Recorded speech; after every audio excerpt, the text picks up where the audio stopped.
raza? En este video vamos a hablar de la historia de don Luis Carvajal y de la Cueva El Viejo. Y para poder hablar de la vida y obra de nuestro personaje es necesario hablar de la presencia de los judíos en la península ibérica. Cuando ya más o menos bien a bien se puede decir cuándo llegaron los judíos, entre el 2 y el 1 antes del nacimiento de Cristo. ¿Quiénes lo llevaron? Pues los emperadores romanos, sobre todo Adriano, por el año 132 más o menos antes del nacimiento de Cristo, llevaron una gran dotación de judíos de la Judea y los dejaron en España. En el Antiguo Testamento, Abdías dice que existe por allí un país lejano que se llama Sefardalia. Cuando los judíos llegaron a la península hispánica, dijeron, pues esto es la Sefardalia o Sefarad. Desde entonces acá todos los descendientes de este grupo son llamados sefarditas, sefaradíes o sefardíes. Y ahí viven, pero cae el Imperio Romano. Viene la época de los feudos y pasan los siglos.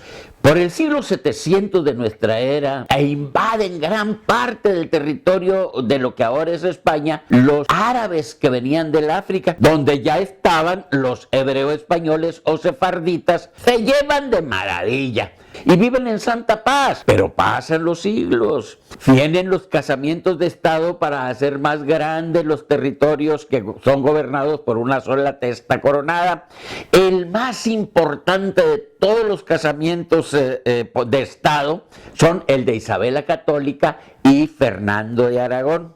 Establecieron como religión oficial del Estado la cristiana. Pero Isabelita era calzonuda, era una mujer de armas tomar. Y como calzonuda que era, se montó en su macho, va y echa fuera a los árabes. Era el último bastión que tenían allá por Granada. Pero resulta que los judíos eran protegidos de los árabes. Y Isabel la Católica dice, aquí todos van a ser cristianos y me pagan impuestos. Y si no quieren, se me van. Así que en 1492 hace su decreto de expulsión de los judíos y la gran diáspora, la gran salida de los judíos de España sucedió en ese año. Muchos de estos judíos llegaron a Portugal y ahí se establecieron. En ese mismo año, por 1492, se descubre América porque llegó Colón con Chabelita y le dice, Chabela, pues préstame unas carabelas porque hay que descubrir un nuevo camino a las Indias. No tengo dinero, Colón. Sí tienes, hombre. Además ahí vi, mira, amarradas en el puerto de Palos 3 carabelas, la Niña, la Pinta y la Santa María. Préstamelas.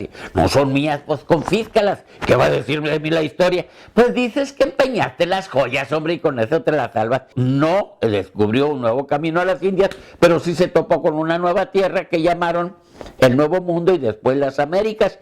Y empieza la conquista y sigue la colonización, pero empieza otro conflicto. El rey de Portugal empieza a reclamar, espérate Chabela, espérate Fernando, los marineros eran míos, las cartas de navegación eran mías, es portuguesa y Portugal tiene derecho. No, que tienen, no, si yo pagué y tú no le hiciste caso a Colón. Y tiene que entrar hasta el Papa en el conflicto. Alejandro VI interviene y le dice, a ver, espérense tantito, yo voy a dividir el mundo, lo parto por dos mitades.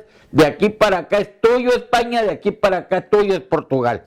Por eso Portugal no pudo colonizar en el Nuevo Mundo más que la partecita de Brasil, que era lo que le correspondía en esa repartición. Claro, que se quedó con toda África y empezó a hacer el gran negocio, a capturar negritos y a venderlos como esclavos. Pero mientras tanto acá Isabel y Fernando empiezan a colonizar, empiezan a mandar frailecitos a poner ciertas restricciones para que los españoles o súbditos españoles que quisieran venir a colonizar el Nuevo Mundo tenían que cumplir. Una de esas condiciones, si non qua non, no había permiso, era que tenían que comprobar ser cristianos viejos, o sea, que hasta la quinta generación anterior a él habían sido cristianos bautizados y practicado la religión cristiana. Pero resulta que la parte norte de lo que era la Nueva España, pues no estaba bien definida la frontera, no sabían hasta dónde llegaban. Los cristianos viejos no querían venir a colonizar la parte del noreste. ¿Por qué? Pues no había nada interesante. Ni el clima era bueno, ni había buenas tierras para cultivar. Los indígenas eran terriblemente agresivos. Lo cierto es que aquí no había súbditos españoles en el noreste de México. ¿Qué hacer? Bueno, pues ya dijimos que en 1492 Isabel lanza su decreto real para que todos los judíos que no se quieran convertir al cristianismo se vayan. O los que se quedaran tenían que hacerse cristianos, bautizarse y por supuesto pagar impuestos y el diezmo a la iglesia. Pero la Santa Inquisición ya estaba también instituida en España. Todos los judíos que se convirtieron, que ni siquiera se llamaban cristianos sino conversos, estaban en la mira de la Santa Inquisición a ver si verdaderamente estaban comportándose como cristianos. Pero ¿qué tiene que ver todo esto con don Luis Carvajal y de la Cueva, gentes? Raza, mucho, bastante, para siempre, para la vida. Y pues, ¿qué más? Les voy a decir. Acuérdense que con la diáspora, muchos de los sefarditas se fueron ahí cruzando la frontera a Portugal, y ahí vivieron, porque la Santa Inquisición ahí no se estableció hasta 1536. Fueron muchos años los que ellos vivieron ahí, practicando su religión y con sus propias costumbres de comportamiento humano y de comida y demás. Pues en Mogadouro, una ciudad cerquita de la frontera de España, ahí vivía un matrimonio, don Gaspar de Carvajal y doña Catalina de León. Ellos ahí tuvieron un hijito que se llamó Luis, y luego fue conocido como Luis Carvajal y de la Cueva. No les extrañe que no tenga el apellido de la mamá. En aquella época todos se cambiaban el apellido y se ponían como les daba la gana. Él nació en 1539. Bueno, sus papás tenían negocios por ahí en España. Vive varios años en algunas ciudades españolas donde aprende muy bien el castellano. Se regresa después a Portugal. Ahí estudia algo de contabilidad y demás. Pero su familia de su mamá tenía negocios en África, sobre todo en Punta Verde, en África. Ellos eran esclavistas y para allá despachan al muchachito jovencito a hacerse cargo de los negocios de la familia. Y ahí aprende la forma y la manera de hacer negocios con los negritos. Algunos años después regresa, se va a España y en Sevilla conoce a doña Guiomar de Rivera, con la que se casa y tiene 2 hijos, Francisco y Andrea. No se sabe de la familia porque después la historia dice que por dificultades familiares se desaparecieron y nunca más se volvió a hablar de ellos. Y en esa época, don Luis entra en contacto con los capitanes de navío y dueños de barcos de una empresa muy importante que se llamó la Compañía de la Carrera de Indias. Pues se embarca con la Compañía de Indias y llega a Tampico por 1570 y algo. Oye, luego compra una hacienda, lo nombran alcalde de Tampico, lucha contra los indios de la Huasteca, defiende el puerto de Tampico contra los piratas ingleses, y todos estos hechos de guerra le llegan a Felipe II en los partes que le hacían. Y por estos hechos de guerra es que Felipe II entra en conocimiento de que el señor Luis Carvajal y de la Cueva existía y estaba haciendo cosas buenas a favor de la corona. Pero don Luis era inquieto. Después de ahí hace una excursión a la Florida y ya incursiona más allá del río Bravo y no sabemos ni cómo, ni por qué, ni cómo le hizo, pero fue a dar a Mazapil, unas minas que ya estaban establecidas y donde ya existían un grupito también de portugueses, también descendientes de judíos, que ya habían hecho ahí sus grandes negocios, ¿no?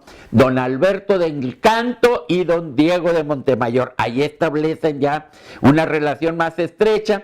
Alberto del Canto era un pelado sinvergüenza, baquetón, hombre, bueno, para nada. Y bueno, don Diego de Montemayor, pues capturaban indios y los vendían como esclavos en las minas de Mazapil y en las de Zacatecas y Guanajuato. De hecho, en una de las excursiones que hace Alberto del Canto, descubriendo caminos y forma de llegar a las costas del seno mexicano, que así se llamaba el Golfo de México entonces, descubre un gran valle. ¡Qué chulada! Y con 2 ojitos de agua muy chulos, lo llamó los ojos de agua de Santa Lucía, y vio que había una nopalera atestada de cochinilla grana, que era un animalito que su sangre, pues es una pintura muy apreciada en Europa.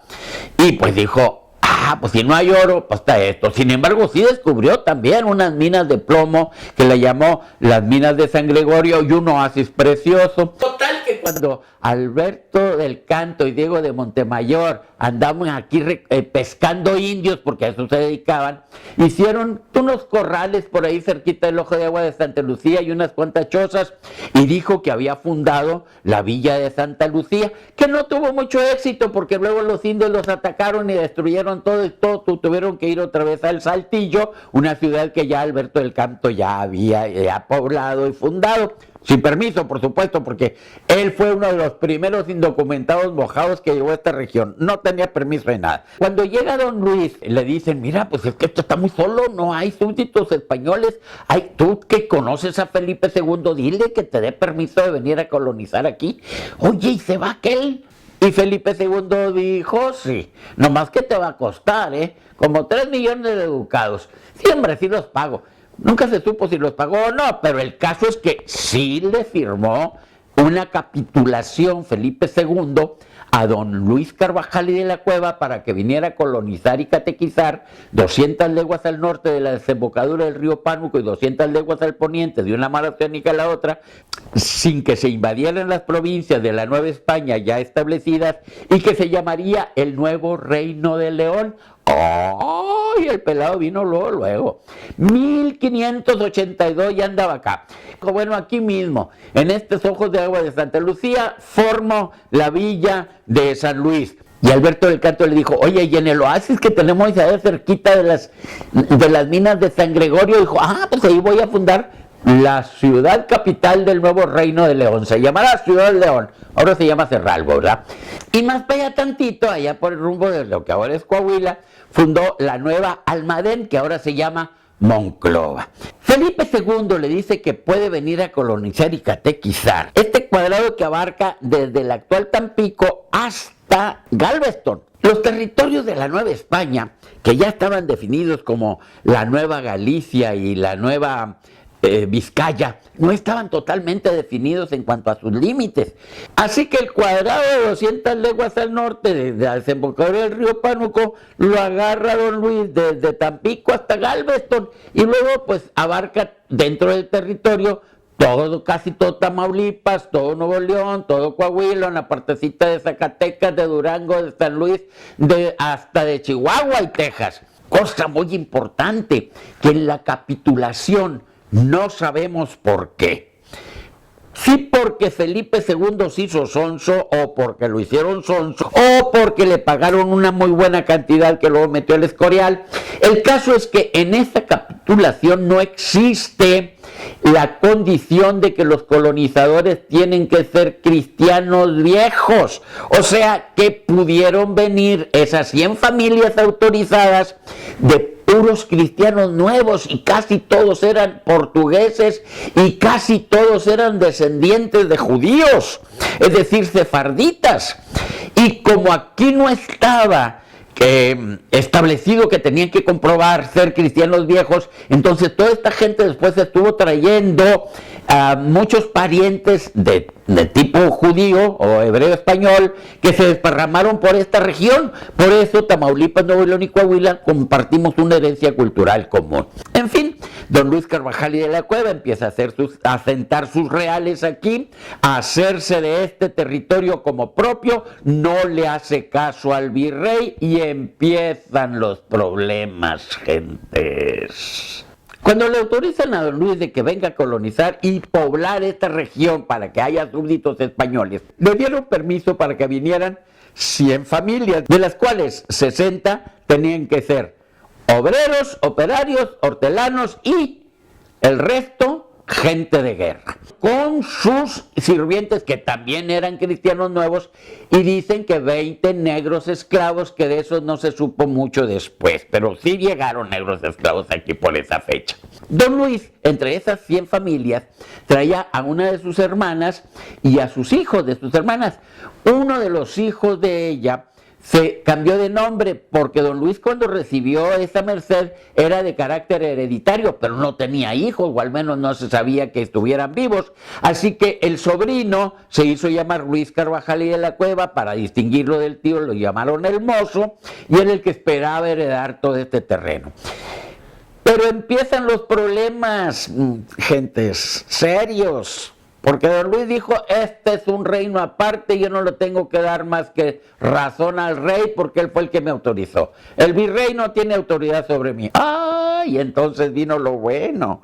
Porque el virrey, don Álvaro Manrique de Zúñiga, no le quería hacer caso, Felipe, no le daba información y entonces se puso celoso y empiezan los problemas. Oye, quítale poder, no me hace caso, tú Felipe II, y Felipe II dice, pues yo no puedo hacer nada, yo firmé yo el rey, entonces no puedo quitarle nada. Ah, dijo la iglesia, pues si el rey no puede hacer nada, la Santa Inquisición sí, y se metieron. Pero espérate, dijeron, si todos son los mismos, ¿quién lo va a acusar? Y además de qué, ¿quién va a ver testigos? No hay quién. Oh, ¿cómo no? Nosotros tenemos con qué acusarlo. Mira, hace muchos años, en una iglesia en Sevilla, estando en misa, él con su hermana y su sobrina, cuando la hermana dijo, in nomine Patris et Filis et Spiritus Sanctus, la sobrina le dijo a su mamá, mamá, no diga eso, si el Hijo de Dios no ha llegado todavía.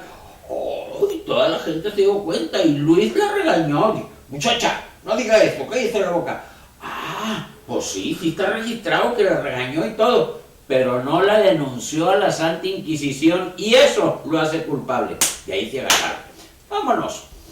Y lo acusan al pobrecito señor de judío y judaizante. Y como se dieron cuenta de que también andaba con el otro par de sinvergüenzas pescando indios y vendiéndolos y era contra las leyes de la corona, pues también lo acusan de desacato y se va a la Santa Inquisición. Pero no solamente se lo llevaron a él, se llevaron a toda la familia, a la hermana y al sobrino. Y el sobrino, en la primer cachetada que le dieron, sí, hijo, sí soy judío. Y en la segunda, sí, también fulano y mangano. Y dicen los historiadores que después le tuvieron que dar muchas cachetadas para que se callara la boca. Espérate, ya no denuncies a nadie más. Ya son 100 y pico, ¿dónde los metemos si no hay en la cárcel tantas celdas? Y se llevaron a 100 y pico de gentes de aquí de la región, con la hermana y los sobrinos y al propio don Luis, hasta las cárceles de la Santa Inquisición en México. Muchos años duró el proceso, el pobrecito hombre, y de la familia también. 6 años anduvieron ahí martirizando. No, hombre, cállate los tormentos que sufrió. Y nunca le comprobaron que fuera judío y judaizante. Sí, la Santa Inquisición dijo, bueno, tú estás libre, pero te queda todavía pendiente el problema de contra la corona. Te vas a la cárcel de la corona. Oye, y el pobrecito don Luis ahí se murió, pobre, desheredado, sin ni un maravedí en la faltriquera, desairado y sin saber de su gente, que ya estaba siendo juzgada por la Santa Inquisición. Se murió el pobrecito ahí sin saber nada, esperando que lo desterraran para España. Y la familia, toda la familia, la quemaron. Orecitos. Y finalmente, en un auto de fe en la plaza de Santo Domingo en México, fueron quemados en la hoguera, fíjate, el 8 de diciembre de 1596. Orecitos. Y ni modo, así fue la historia de don Luis Carvajal y de la Cueva y su gente. Y claro, bueno, pues ya el reino se quedó acéfalo, sin dirección. Y bueno, pues se quedaron al pendiente Alberto del Canto, Diego de Montemayor, Gaspar Castaño de Sosa, que se fue para allá, para Cahuila, y don Diego de Montemayor fue el que dijo, bueno, pues yo soy el capitán general, yo me voy a quedar como director y gobernador general de este nuevo reino de León. Pero bueno, esa es otra historia, raza. La contamos en otra ocasión. Espero que este les haya gustado. Denle like y compártanla. Ahí nos vemos.